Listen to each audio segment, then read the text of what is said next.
embarrassing, to be honest. Good evening. We're learning Maseches Pesachim, Happy Thanksgiving. Daf Hey, and as well Daf Vav Amud Aleph. We're starting on Daf Hey Amud Aleph, about 10 lines down at the words Tana, Rabbi. No, that's not true. We're starting about 10 lines down at Debei Rabbi Shmuel. Just to do a very quick chazara, we basically spent the first two blot defining what the word or means, and we learned that it means night. We then went through a couple of shilas. Why did it not just say Laila in our Mishnah? And we answered the question because of Lishna Ma'al Yehuda Nakat. On the next blot, we spent the whole next Amud of Gimel Amud Beis. We went through different stories and applications of Lishna Ma'al Yehuda Nakat.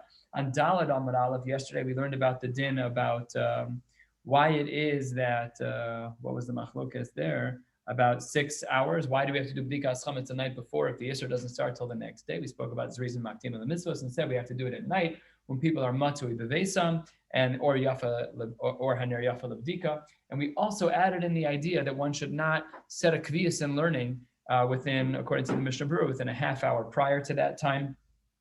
We spoke about whether or not there is a chazaka in a house that's already been checked. So we've spoken about a lot of sugyas, Baruch Hashem.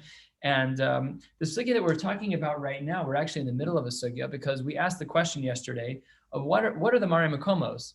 How do we know, I should say better, from where do we know that the Isser De'oraisa of Achilas Chametz begins halfway through the day on Erev Pesach? Again, a very unique halacha that on the 14th of Nisan, at the end of the 6th hour, that we have the Isser De'oraisa of Achilas Chametz. It's just very rare to have such a thing. So yesterday we learned the first of four answers. We learned the answer yesterday of Abaye.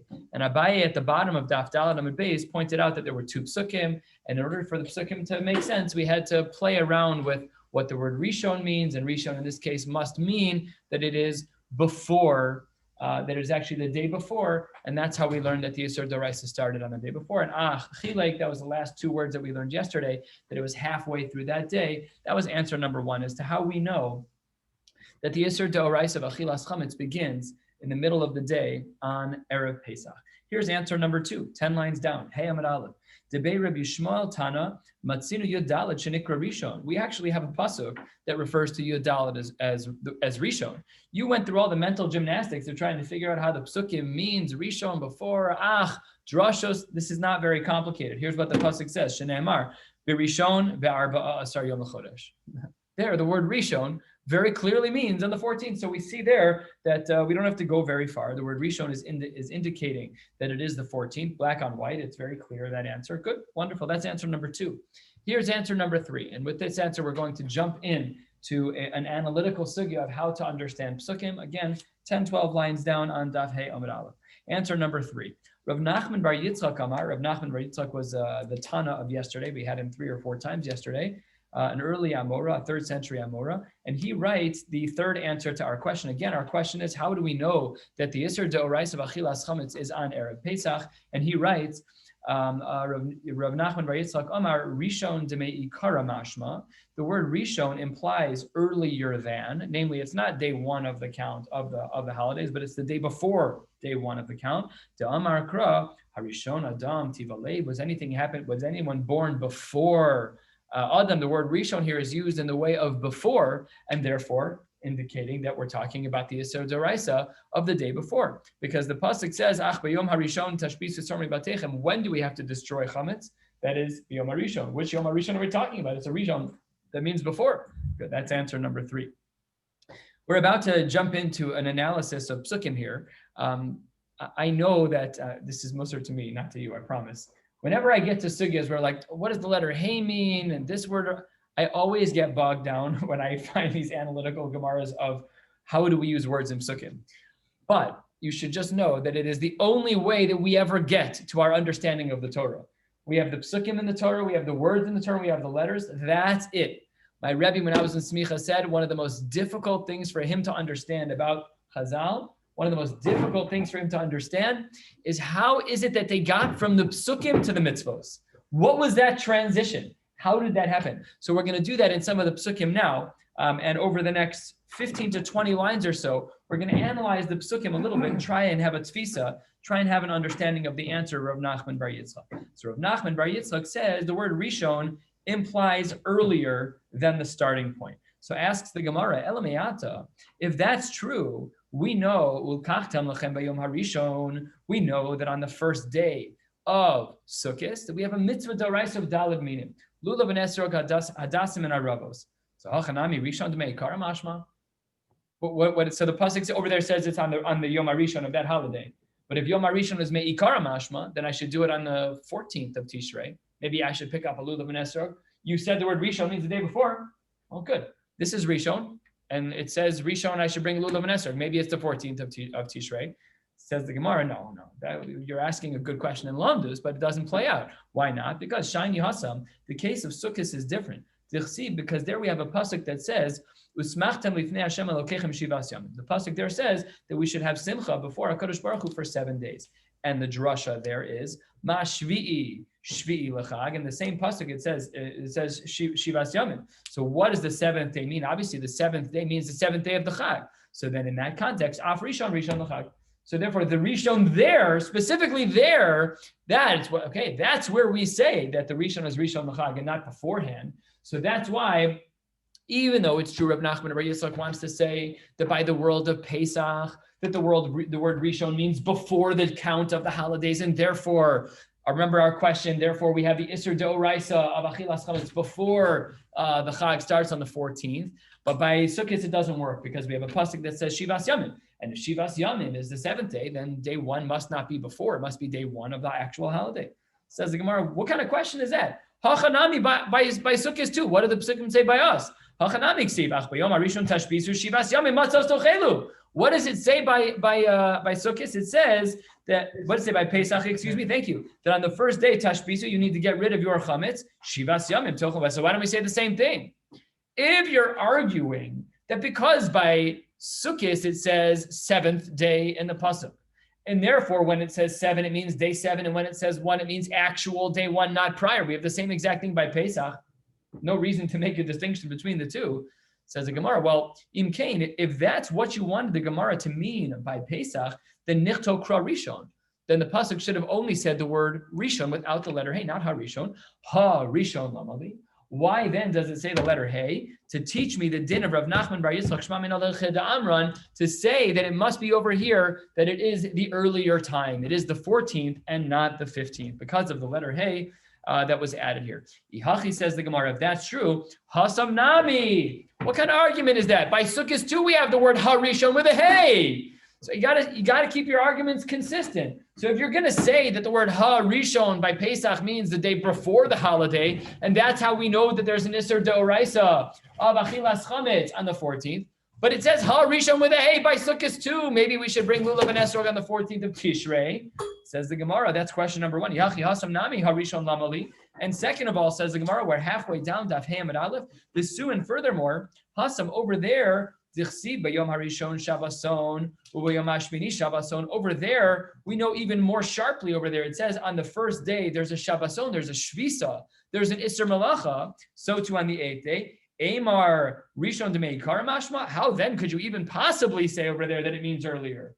So how are you going to understand the Hey over there? The letter Hey over there of Ha Rishon, that doesn't stim. You don't have clarity with that case over there, because over there we know that there's an Isser Shvisa, and it says in the pasuk that even Yom Rishon is an Isser Shvisa. But while it's true that there's an Isser D'Oraisa to eat chametz on Erev Pesach, there's no Isser Malacha.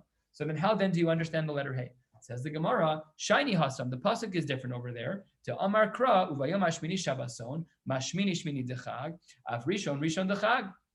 So there we know, of course, that because it says Shabbason in the pasuk, so therefore we know there's an Isser Shvisa. So then fine, but still, what does the letter Hey mean? We explained in our case that the letter Hey by Sukkot, by the letter Hey by Pesach, teaches us that it's talking about the day before.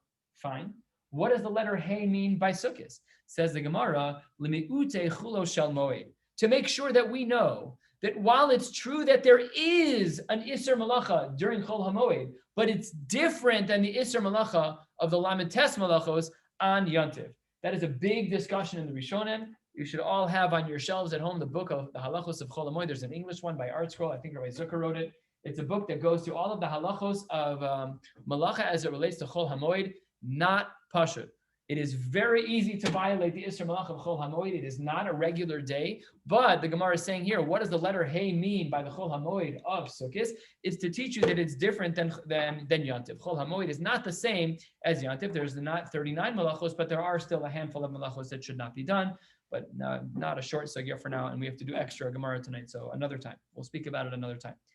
So it says the Gemara, Chulo Shel Moed, Mei Rishon L'Shmini Nafka. I don't need your help. I know that Chol HaMoed is different. I don't need the letter Hey to teach me that Chol HaMoed is different. Why? Because the pasuk says, when's Yontif? 1 and 8. What's in between? Chol HaMoed. I don't need the letter Hey to tell me that Chol HaMoed is different than Yontif. The pasuk says that Yontif's on 1 and 8.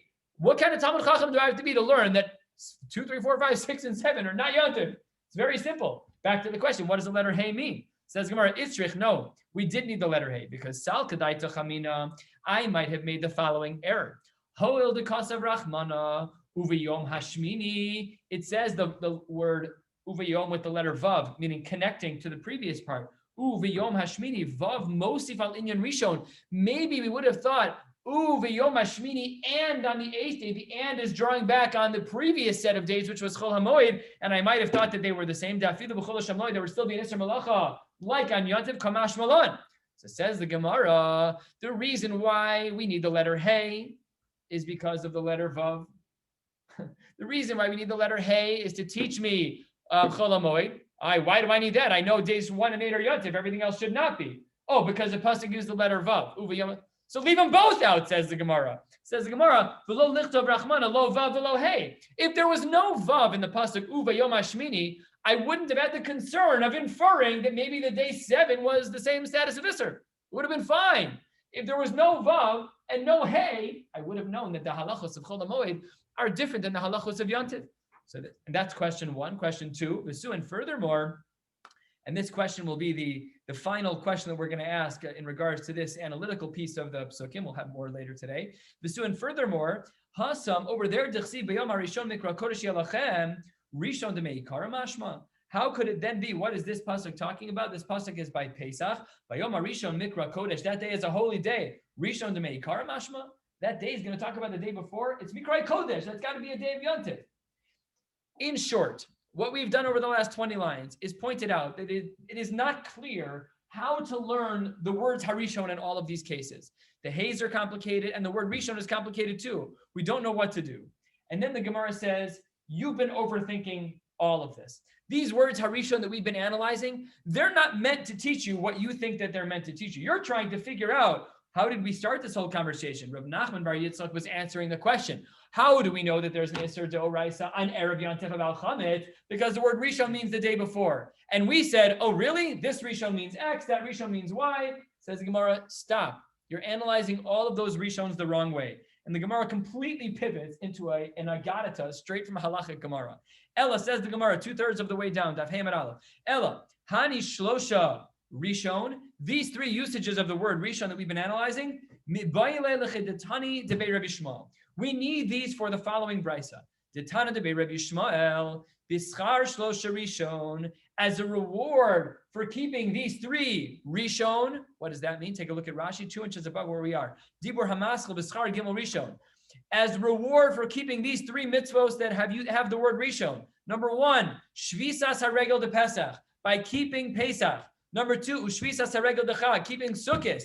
Number 3, unatilas lulav shenikru Rishonim. Therefore, zachu l'shlosha Rishon, we're going to be able to be zochet to 3 other things that are called Rishon. What will we be zochet to? Back in the Gemara, bischar shlosha Rishon, because of these 3 mitzvos of Pesach, Sukkos, and lulav. Zachu l'shlosha Rishon of lahachri zaro shel Esav. We will be zochet at some point, Emir Hashem, soon to be machris zaro shel Esav. We will not have these competitors. We will be zochet lebinyan beis hamikdash. This is a formula for us. If we keep these holidays properly, we will be zochet to binyan beis hamikdash. And as well, l'shmo shel Mashiach. What an interesting phraseology. Not bias Mashiach, l'shmo shel Mashiach. Maybe this is like a little push. We don't know Mashiach's name. Remember the early Christians. Remember we were talking about this timing in history. There was a lot going on with messianic language. We don't know the name of Mashiach. We'll find that out later. We don't know the answer to that now. A little dig. little push. So says the Gemara, these three Rishons of the Psukim that we've been dealing with by Pesach, Sukkot, and Lulav, they will lead to the three Rishons of Lahachir Zer Shel Esav, Lebinyan Beis HaMikdash, Emir Hashem, and Lishmo Shel Mashiach. What are the Psukim by each of these three things that we will earn if we do our part? Number one, Lahachri Zer Shel Esav. Where is the usage of the word Rishon by Esav? Tichsiv, Vayese HaRishon Admoni Kulo Ka'aderes Se'ar. We know from the Psukim that speak about the birth of Esav, he was Rishon. That's the word Rishon. So in the merit of one of the Rishons, we get this one. What's the next one? Ulebinyan Beis HaMikdash Tichsiv Kisei Kvod Marom Me Rishon Makom Miktashenu. There too, we see by the Beis HaMikdash that we have the word Rishon used. So we check off a second box. Third, Ulishmo Shel Mashiach, they see Rishon, Litzion, Hine, Hinam. Let me just make sure I got it right. I read this 3 times. Yes. Rishon Litzion Hine Hinam, a pasuk that's also speaking about this. The rest of the pasuk is V'li Yerushalayim Mevaser Etain. Anyways, we'll be zochet to all three of these things in Mir Hashem V'karov, provided that we do our part. If we keep Sukkot and if we keep Pesach and we keep Lulav and Esrog, these three things which are Rishons will also earn us the rights to those other three Rishons. We've given now 3 answers to our question. We've asked the question a few times, and we're just answering it yet again for the 4th time and the final time. The question we're asking is, how do we know that the Isser of Chametz begins on Erev Pesach? Here is answer number 4, 15 lines or so from the bottom. Rava Amar. Rava gives a much more simple answer. Mehacha. Lo si shachet al chametz dam zivchi. You cannot do the shchita on chametz with this korban. Lo si shachet ha Pesach ve'adayin chametz kayam. You're not allowed to do the Korban Pesach when Chametz is still Kayam, when Chametz still exists. Namely, you have to destroy your Chametz before you bring your Korban. That's why it's the middle of the day on Erev Pesach. That's when the mitzvah of HaKrafas HaKorban begins, at the same exact time. So he has a beautiful pasuk as a reference. And says the Gemara, a very, very unique Havamina. Maybe we should make this very individualistic. When I bring my Korban at 4 p.m., so at 3:59, I have to do Bir Chametz. If you bring your korban at 2 o'clock, at 1:59, you have to, maybe it's customized. The Yisur D'Oraisa would be customized to you. A very strange havamina. Have you ever heard such a halacha? Shabbos starts when you're ready. That's crazy. No. What kind of mitzvah the Gemara does, the Rishonim go to town on this? It's a very strange havamina. Anyways, the Gemara says we don't hold that way. It says zman shchita marachmana. It just depends on what the zman shchita is. So when we get to the appropriate time on Erev Pesach, by then you have to have gotten rid of your chametz. Answer number 4. Tanya nami hachi. Whenever we see this phrase, it's a proof to sources that we will have seen. And we'll see in this brisa a number of proofs, and then we will move on to a new sugya. But again, to summarize, on the bottom of Daled Amud Aleph, our question, and now we've seen answers 1, 2, 3, and 4. And this brisa is going to be a summary of those shitas with a couple of additional ones that we haven't seen yet. Says the brisa, we are approximately 10 lines from the bottom, 4 lines before the wide line. Says the Gemara, Tanya Nami Achi, the brisa writes, Ach bayom harishon tashbisus or mibatechem. The pasuk says you have to do tashbisu, a mitzvah saseh shel Torah, to remove chametz from your house. Me erev yom tov, o einu ela b'yom tov atzmo. When does this apply? Is it from erev yontif or is it on yontif itself? Talmud lomar lo sishachet al chametz dam zivchi. This is Rava. This was the last answer number 4. This is what we just saw. The brisa quotes Rava's answer.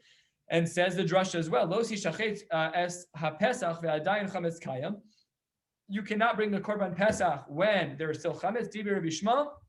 So Rava has a beautiful precedent in Rabbi Shmuel. Rava was answer number 4 to our question, and he is now supported in the brisa. Next answer, first of the long lines, Rabbi Akiva Omer Eino Tzarich. I don't even need to go that far. We know that the Torah says that you have to do tashbis, you have to destroy your chametz on the Rishon, on that first day. And we also know we also know that on the first day of Yom Tov you're not allowed to do malacha. And and the Torah says explicitly you cannot do a havara. You're not allowed to build a fire. That's sreifa. You cannot be sorry if your chametz on Yom Tov. You're not allowed. So he says, done. This doesn't even get into the question of lo si shachet al chametz dam zivchi. We didn't even get there. It's nothing. You're not allowed to make that fire on Yom Tov. We can cook on Yom Tov. We'll get there. The Gemara is going to ask that question in a minute. But that's Rabbi Akiva. The question does never get off the ground because there's an Isser Malacha to burn it on Yom Tov. Therefore, by definition, it has to be that the Isser begins on Erev Yom Tov. Rabbi Yossi Omer Eino Tzarech. He has another fundamental concern. Harehu Omer Ach B'Yom Harishon Tashbisa Zormi Batechem. Same pasuk. I may erev Yontif Oinu Ela B'Yom Tov. Maybe because of the pasuk, I could have thought it was before Yontif or maybe on pasuk on Yontif. Says the Gemara Talmud Lomar Ach Chilek. This was answer number one. This was Rava. This was Rava on the top of the Amud. And what does Rava say? He says the day is split in half up until the time that you are you have to do your Bir Chametz by the time that the Isser Achila starts, and the Isser Achila starts right at the end of the 6th hour. Fine. The B'Yom Tov Atzmo Mishari. What was the Havamina? Why would you assume that on Yontif it would have been permissible? Ha'iskash. We learned on the top of this very Amud yesterday. We learned that there was a double hekesh. We learned Hashbasa Seor LaAchilas Chametz. We compared the destruction of chametz to the isser of achilas chametz, and we learned that achilas chametz, the isser, is compared to the mitzvah of achilas matzah. So basically, what we have here, and this is the shortened version of this, is that there are certain things that can't coexist, and what can't coexist is chametz and matzah on the holiday. No room for that. Therefore, by definition, you can't have chametz not yet destroyed by the time you get to the Pesach Seder. It's a contradiction in terms, and therefore it has to be destroyed before Yontif. End of the brisa. Again, summary: how do we know that the Isser Chametz begins on Erev Yontif? Answer 1, 2, 3, 4 in a brisa to support. Last two words on the page. Hayamad Aleph says Gemara. Amar Rava. Rava says, turning to the top of Hayamad Beis. Rava says, Shma minamid Rabbi Akiva tzlas. Remember what Rabbi Akiva said? He said you can't light a fire to do the Sreifa on Shabbos. So the Gemara says in the name of Rava, I learned three things from Rabbi Akiva in this brisa. Number one, Shma mina ein bir chametz ela Sreifa. Well, what if I want to pour bleach on it? Isn't that sufficient? We know a principle. We're going to see that as long as it's not ro'i lachilas kelev, then it's considered to be bittul, considered to be biur. Rabbi Akiva doesn't hold that way. The haraya, he said, you're not allowed to burn it. Therefore, it must be that it was done on the 14th. What is Rabbi Akiva hinting to? You can only do biur. Because if I could pour bleach on it, then pour bleach on it. Well, it's not lighting a fire. That's totally fine. So it seems clear, says Rava, from Rabbi Akiva, the first thing that he learned from Rabbi Akiva is that ein biur chametz ela sreifa. The only way to do biur chametz is with burning it. Number two, second line, ushma mina havara lechalek yatzas. We know that this is a Hilchos Shabbos sugya, which is having its application here. We know that the Torah tells us, well, really the Mishnah on Ayin Gimel, we know that there are 39 avos malacha. Remember, we learned the sugya, how did we get to 39? All the different diukim, malachos, how many times does it say the word malacha? All the different things we learn in Maseches Shabbos. Fine. The only problem is that there are a couple of malachos that are detailed out in the Torah. And one of them is lo sevaru eish b'chol moshvosechem b'yom HaShabbos. One of them is this: we're not allowed to light a fire. So the Torah, why are you highlighting one? Highlight all 39. Why did you only bring out Havara? So there's a machlokes tanaim in Maseches Shabbos. Do we say that the reason why Havara, by lighting a fire on Shabbos, was explicated, was written explicitly in the Torah? Was it to teach me that it was lilav yotzas, that really it's not a regular av malacha that would get you skila or kares? No, it's just that you get malkos. It's a regular iser doraisa, but not an av malacha. Is it lelav yatzas or no? Say the other time, maybe it's lechalek yatzas. Maybe the reason why the Torah explicated lo sevaru eish b'chol moshvosechem was to teach you that just like if you do havara, you're going to get the consequence of one av malacha. So too, if you do 15 avos malacha or 20, you're going to get 15 or 20 separate consequences, separate korbanos by korbanos chatas. So says the Gemara, we learn from here that Rabbi Akiva held of the latter opinion in the Tanaim, Ushma mina havara lechalek yatzas. We saw that he viewed this as an Isser deoraisa, because if you look back in the Brisa, what does he say? Umatzinu le'avara shi'av malacha. It's not lilav yatzas. Rabbi Akiva doesn't look at havara, at lighting a fire, as an Isser deoraisa stam with malkos, with the lav. No, he calls it an av malacha, which means that he's siding with the Tanaim, that the reason why the Torah explicated this Isser of lo sevaru eish was to teach me that every Isser on Shabbos earns its own consequence. So that's diuk number two that Rava makes, not a diuk. He calls it an av malacha. It's b'fem malek. It's very clear. And the third thing he learns, Shma mina, this is a very important principle as it relates to Hilchos Yontif. Shma mina, number three, what does Rava learn from Rabbi Akiva? Shma mina, lo amrinan hoel behutra havara letzorech, hutra shelo letzorech. We know that when the Mishnah Megillah, ein bein Shabbos liyom tov ela malachas sochel nefesh bilvad. We know that when it comes to Shabbos and Yontif, there's 39 malachos, but on Yontif, those malachos which are malachas ochel nefesh, discussion in the Gemara what that is in the Rishonim, how far it goes, is milash ve'elach. It's a good discussion in the Rishonim and in the Tanaim and the Gemara what it is. Either way, we know that on Yom Tov morning, if your fire's already on, you can make scrambled eggs. You can make pancakes, no problem. It's havara. It's mutter. It's mutter to cook. So then why did Rabbi Akiva say you can't burn? Why can't you burn the chametz? Why can't you burn the chametz if you can make scrambled eggs? The fire's already there. You're not lighting a new fire. So says the Gemara, a diuk, says Rabbi, it must be that the only time Rabbi Akiva allows for a fire to be used on Yom Tov is when it's l'tzorech. When it's l'tzorech, what? Ochel nefesh. Only if it's going to be used for Yom Tov. However, if it's going to be done for something that's not for ochel nefesh, namely sreifa of chametz, that's not for ochel nefesh. I'm destroying the food. It's not for achila. It's for sreifa. So says the Gemara, Rava, a diuk from Rabbi Akiva, Lo Amrinan, he does not say the principle of Hoil that since Vehutra Havara L'Tzorach, since we allow using the fire for scrambling eggs, so too I can use it for sreifa. No, we have a limited usage of a fire on Yom Tov. Afal pi that it's mutter to use as it relates to scrambled eggs. It's not mutter for using for sreifa. That brings us to the two dots on the top of Hamid Beis, about 5 lines down. We are about to learn a 20-line brisa. This 20-line brisa is then going to be analyzed, and it'll bring us to the end of the day today, approximately halfway down, a little bit more on Daf Vav Amud Aleph, if time allows. Otherwise, we'll stop when Marav gets close. We're going to learn this Tosefta. I'll foreshadow a couple of questions as we move along, because it'll make it easier once we get to the questions. Here we go. Tanu Rabbana. The rabbis taught us again the same hakdama as before. Without learning these psukim in detail, we would never have a clue as to how the dini d'oraisa Pesach would work. Tanu Rabbanan, the rabbis taught us. We know the Torah says Shivas Yamim Se'or Lo Yimatzeh Bevatechem. We know that already. So then Ma Talmud Lomar. I don't understand why. V'halo Kfar Nemar. The Torah already says Lo Yireh Lecha Se'or V'Lo Yireh Lecha Chametz B'Chol Gibulecha. Well, the Torah doesn't repeat things. Real estate's very precious in the Torah. We made an ikem, we were me'akim earlier, as we saw in the Gemara, to teach us the lesson not to speak b'davar maguna. Was it 8 osios or 9 or 10 or 16, the different shitas? We know that when there's a need, we will say things in a duplicative way, but there's no need to do it stam. So why does the Torah say, number one, lo yireh elecha, why does it say, se'or lo yimatzeh bevatechem, number one? And then the next pasuk says, lo yireh elecha se'or, v'lo yireh elecha chametz, b'chol gibulecha. So says the Gemara, a very important drasha. Lefisha ne'amar lo yireh elecha se'or. Once we have the second pasuk of lo yireh elecha se'or, what do we learn from there? Shelcha i'ataroeh. The only isser is on your chametz. However, aval ataroeh shelacherim shel gvoa. You're allowed to see other people's chametz, and you're allowed to see that which is hektish, that which you consecrated to the mikdash or to the mishkan.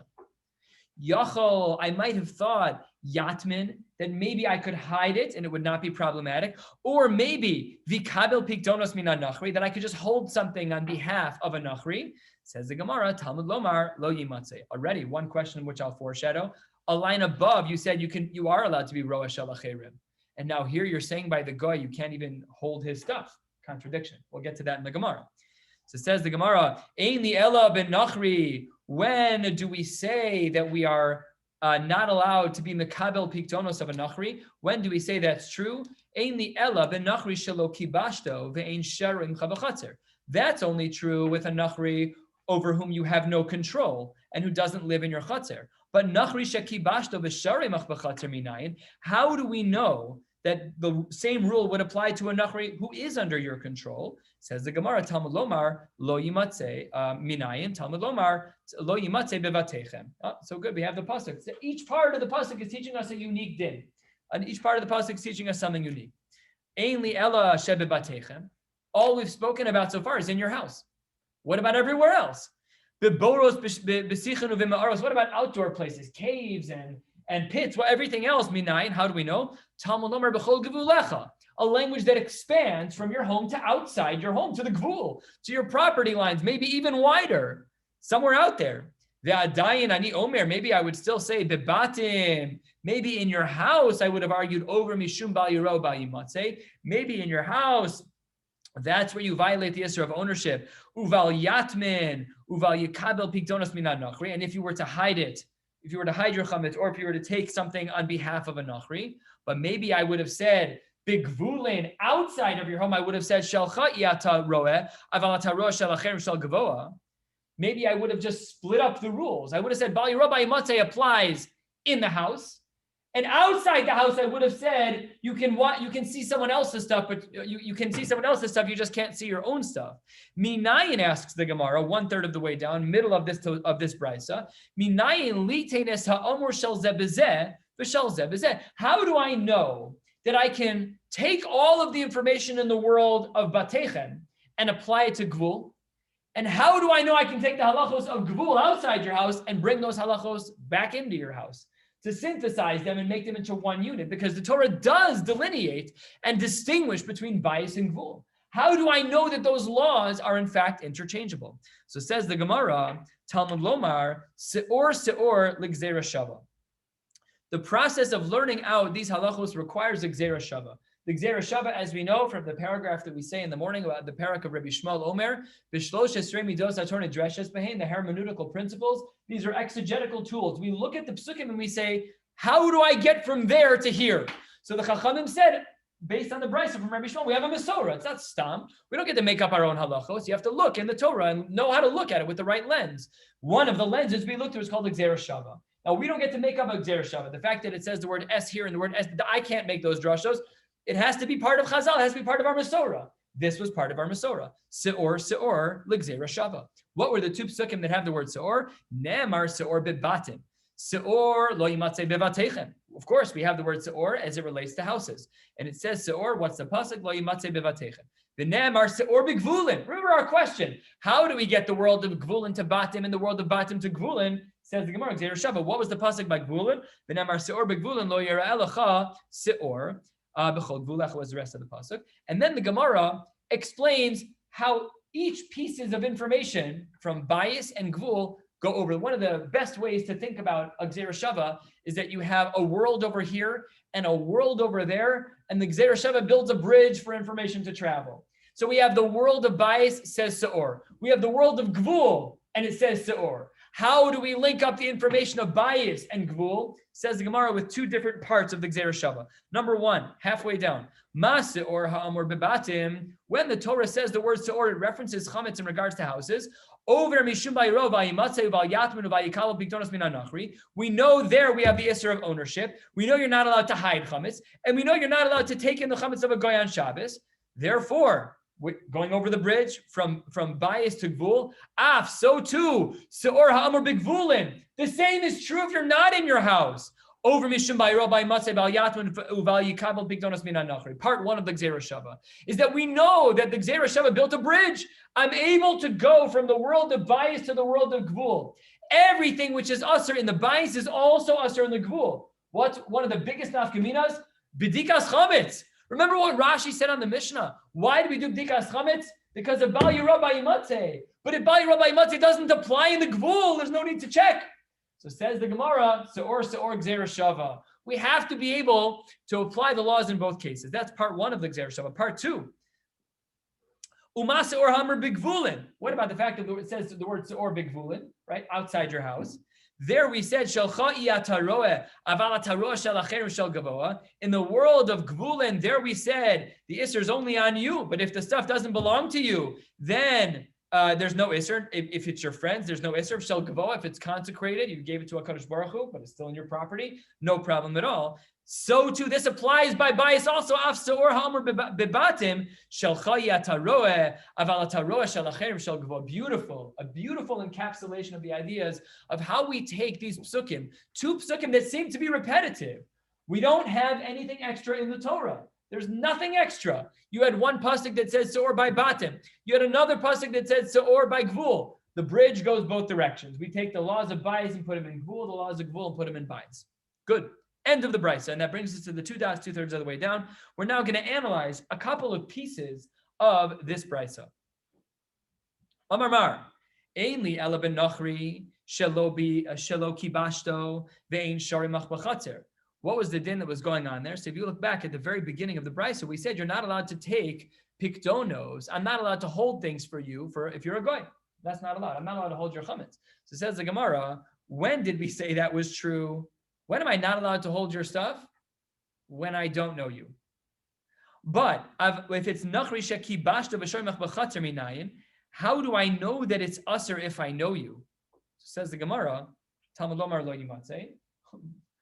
Shouldn't it be the opposite? Klape laya. The whole thing is backwards. You said I'm not allowed to take your stuff if you're a guy. What's more obvious that is going to be usher? If I know you, or if I do, it's much more obvious if I know you that I can't watch your stuff. So why did we bring the pasuk to prove when I know the guy? He lives on my property. He works for me.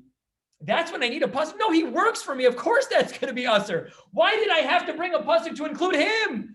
Of course that's usher. He lives by me. So it's backwards. Klape laya. The phrase klape laya means things are switched. And in fact, because of that, Amar Abaye, epuch. You're right. Reverse the Tosefta, reverse the Brisa. It got it wrong. What it meant to say was that when do we say that I'm not allowed to take food from a guy, chametz from a guy to watch it? The obvious case is when I know him. What if I don't know him? Pasuk. So Abaye says you got to reverse the Brisa because it just came in backwards. Rava says no. Rava Amar La'olam lo tepuch. Do not reverse it. Ve'areisha kai. We misunderstood where we were applying it. The way I presented it just now is that we were saying I'm not allowed to watch the chametz of a guy. And it didn't make any sense when we said, obviously by the guy I don't know, but by the one I do know, I need a pasuk. That doesn't make sense, in fact. So Rava says it's talking about something else. What was it talking about? A heter. Shalcha iataroeh, aval ataroeh shalacherim. It's going on a different din altogether. Not about me watching the food of a guy, but about the fact that I'm allowed to have the property of others that's chametz on my property on Pesach. It says, Shalcha itarah aval ataroeh shalacherim shal gvoa. Ainli ella, when am I allowed to watch that food? That's that's by someone I don't know. Then I could watch his stuff. No, it makes sense. But how do I know to be lenient even by a guy who I know, who works for me and lives on my property? There I need a pasuk. Talmud Lomar lo yimatzeh.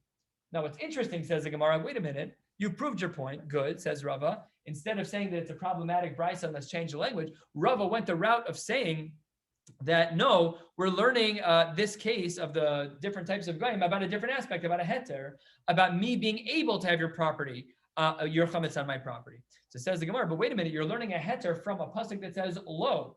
The pasuk says lo yimatzeh. So says the Gemara, we're 8 lines from the bottom. V'hai tana mehader ahetera v'nasiv lakra li'isura. You're giving me the heter of the guy that I know that I'm allowed to have his chametz on property from a pasuk that says lo yimatzeh. So says the Gemara, mishum shenamar lach lach treis himne. We're actually not learning from there. It's lo yimatzeh lach. It's not actually on the word lo, but it's not quoted in the Gemara, but it's from the extra words of the word lach in the pasuk. Good. 2 dots. First of the longest lines, Hamid Beis. We're probably going to run out of time. I'll do my best to get as far as we can so we don't have too much to do on Shabbos. Amar Mar. We said Yachol Yatmin Bikala Biktonos Shal Nachrim. We had a Havamin in the beginning of the Brisa that we learned above that maybe we are allowed to hide food or to hold on to chametz that belongs to Nachrim. Talmud Lomar lo yimatzeh. So says the Gemara, wait a minute. Why? Why can't I have the food of somebody else on my property? Ha'amris Reisha Shalach Iatal Roeh Aval Ataro Shalacherim Shal Gvoa. It's a stira. You said I can't have the chametz of a goy. And then you said that the only Isra is my chametz, which implies that of a goy would be fine. Contradiction. Which one is it? So says the Gemara, 7 lines from the bottom, 6 lines from the bottom. Lo kashya, ha de kabila le'achrayis, ha de lo kabila le'achrayis. It depends. It depends as to whether or not you were makabel achrayis on that. If when the goy gives me the food of my property, I say to him, hey, anything happens, I take responsibility.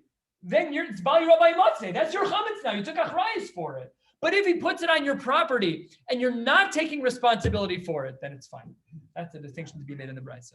And let's jump into this sugya about achrayis, a little story, just to break up the monotony of the very difficult Gemara that we've learned today so far, analyzing Psukim in extreme detail. It says Gemara, Kiyad Amar Lahu Rabba Labnei Mechoza. Rabba said to the people of the city of Mechoza, Be'iru Chamiro Dibnei Chela Mi Bataychu.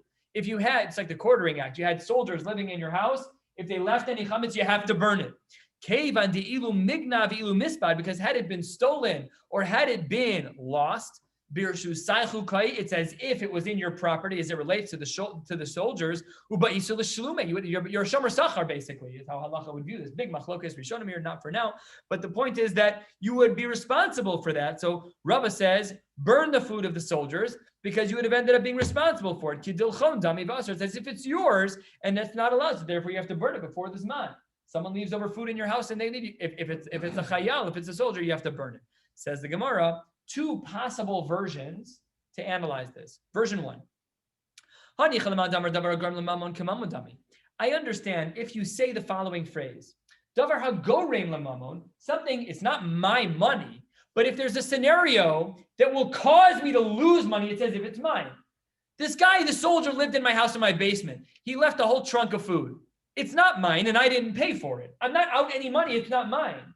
But if it got lost or stolen, I'd have to pay him back. So I don't own it, but it forces a financial burden on me if something happens to it. That's davar hagorem lemamon kemamon dami. It's not my food, but because I'm achroi for it, because I'm responsible for it, so therefore if something happens to it, it's a problem. Says Gemara, I understand, I got it. I understand Rava. According to that, Rava says, get rid of the food because davar hagorem lemamon kemamon dami. Elolamand amar lav kemamon dami. If you say that the food of the soldier that's in my house, even if I'm watching it, it doesn't generate for me a burden of finances. If it gets lost or stolen, it's a nothing. So then under those circumstances, Ma'ikal Amemar, what was Rava talking about? Answers the Gemara, Shani Hacha Da'amar Lo Yimatze. It's a special din. It's a special din by Pesach of Lo Yimatze that Afal Pi, that you have no financial responsibility to the food of the chayal that's in your basement. Afal Pi, because of the pasuk, we're strict and you have to burn it. Version 2 of how to understand Rava, Ika de Amre, last line of Daf Hamid Beis. Hani Chalaman de Amar, the opposite. Hani Chalaman de Amar, I could understand the Shita who says Davar Hagorem Lemamon Lav Kemamon Dami. I understand the Shita that says that you have no financial responsibility, no accountability for food that was left in your basement by a soldier. Why do I understand it? Because top of Daf Vav Aleph, Hanu de Itzrich Lo Yimatze. I understand why I have the pasuk. That makes sense. Elulaman de Amar Kemamon Dami. Lo yimatze lamali. If you say that the money of the soldier, the food of the soldier, can hurt my finances if it gets lost or stolen, so that makes me financially accountable, then I don't need the pasuk to be mechayiv me. I'm chayiv because of the halachos of choshen mishpat. It has nothing to do with Hilchos Pesach. So then what do you do with the pasuk of lo yimatze? Says the Gemara, second line, Vav Med Aleph, Itzrich, no. Even according to the Shita who says, Davar hagorem lemamon kemamon dami, even according to him, I still need the words lo yimatze. Why do I still need the words lo yimatze? Sal kedai tachamina. I might have thought, hoil v'chi isei hadar be'enei la birshusei koi kamash malan. I might have thought that if the food didn't get lost or stolen, perfectly fine. I might have thought that it is lav birshusei, that it's not mine because it belongs to the goy. Kamash malan, no, you still have to do beer. And that's why, according to this second version, why we need the words lo yimatze, because within the shita that holds davar hagarim lemamon kemamon dami, within the shita that holds that al tzchoshen mishpat, you're chayiv to that person. You don't need the pasuk. Says more, you still need the pasuk, because if it doesn't get lost or stolen, you might have thought it's the chayal's, it's not mine. Kamash malan, you have to burn it. Good. 2 dots, not 2 dots, but fourth line. Let's do a little bit more. Bo mine me Rava, totally different sugya. The Pnei Yoshua Ali Meforshim. What is this Gemara doing here? Behemas arnona. In any government, you have to pay taxes. So if there's a behemas arnona, if you have to pay taxes on animals, do we say chayeves bebechora or ein chayeves bebechora? We know halachically speaking, we have to make sure that we give over the bechor, we give over the firstborn. But we have a side in the Rishonim point out that when you have yad nachri be'emtza, when there's a guy that interferes with the process of the bechor, it ruins the mitzvah of the bechor. So do we say that the burden to pay taxes on these behemoths ruins the mitzvah of bechor? Yes or no? Says the Gemara, kol heicha demati misalik ledezuze. Wherever you're able to solve this problem with money instead of the animal, pashad lo kami bailan dechayeves. That's not yad nachri be'emtza. When you're able to pay a dollar equivalent for the cow, then of course you still have a din of bechor because the animal's unaffected. That's not yad nachri be'emtza. Pay him tax, but give him cash. That's fine. Kikami Bailan. What is the question of the Gemara about whether or not Yad Nachri Be'emsa, whether or not the intervention of a goy in the process of the mitzvah of Bechor? When do we ask that question? Says the Gemara. The government officials don't want your money; they want the cow. Then we ask, Yad Nachri Be'emsa is for sure here. Do we say it messes with the mitzvah of Bechor or not? Yes or no? What is the din? Omar Lahu. He said to them, this question was asked of Rava by Talmidim. It said, Rava. So Rava answers, Omar Lahu Ptura. In other words, we say, Yad Nachri Be'emsa, he does ruin the mitzvah. However, V'hatanya, we have a brisa that says chayeves. What does the brisa mean that says that you're chayeves? Why are you chayeves? Rabbi just said it should be mutter, it should be pater. So when do we say chayeves hasam the matzi misadlikle?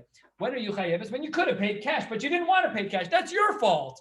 Pay cash if you can. Okay, you got to pay taxes, fine. But then pay cash if you can. But if you're not going to pay cash when you could, you're still chayeves and bechor. That's your problem. The fact that you want to give over the cow instead of the money to be exempt on bechor, you did something wrong. You should have paid cash. Ika da'amre, another version of all of this.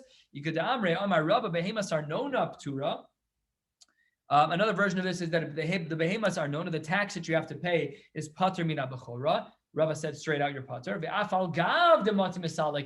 Even if you're able to pay, you're still pater. That's a much more lenient shita, or it's actually a chumrah as in the other direction. And let's learn a little bit more. Isas arnona. What if all of the flour you buy, the government takes taxes on that? Chayeves bechala. The halacha is you're chayev to pay chala. Even if you're not able to pay out, my time. Why do we make a distinction, according to Rav at least? Why do we make a distinction to say that by behemas arnona, maybe you'll be pater, maybe you won't be, but by isa, by dough, there's no conversation at all? Says the Gemara, because behema is lekala.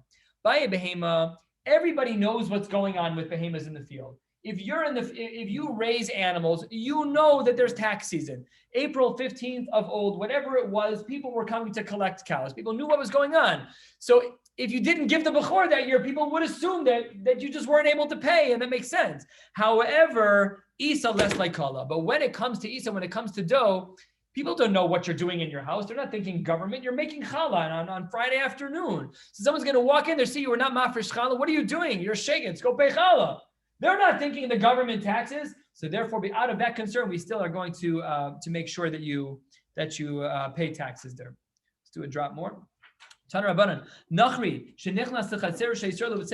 guy walks onto your property, he's holding bread. Ein zakuk levayer, not your burden to burn his bread, maybe even usher. Gzela from an akum is an isser derabanan. You're not allowed to take things from him. He's holding it in his hand.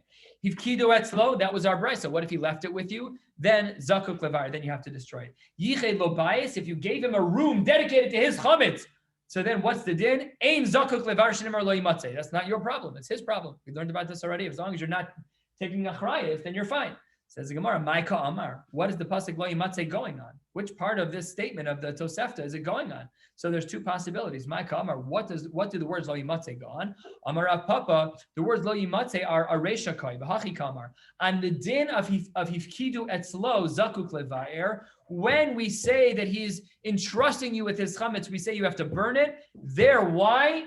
That's where we apply the word shenemar lo yimatzeh. However, Rav Ashi argues, Rav Ashi Amar, really, we're talking about a different part of the brisa. That's where we apply the words v'lo yimatzeh. The hachi kamar. Here's the pshat halfway down. Davavim and aleph, and we'll stop with this. Yichei lo bayis. If you give him a house, ein zakuk levayer shenemar lo yimatzeh bivatechem. V'halav didehu. Why don't you have to burn the food when you give him a dedicated room in your house? Because it's not yours. Denachri ki kame'aya lebesa denafshe kame'ayil. When he goes into, he has access on his own.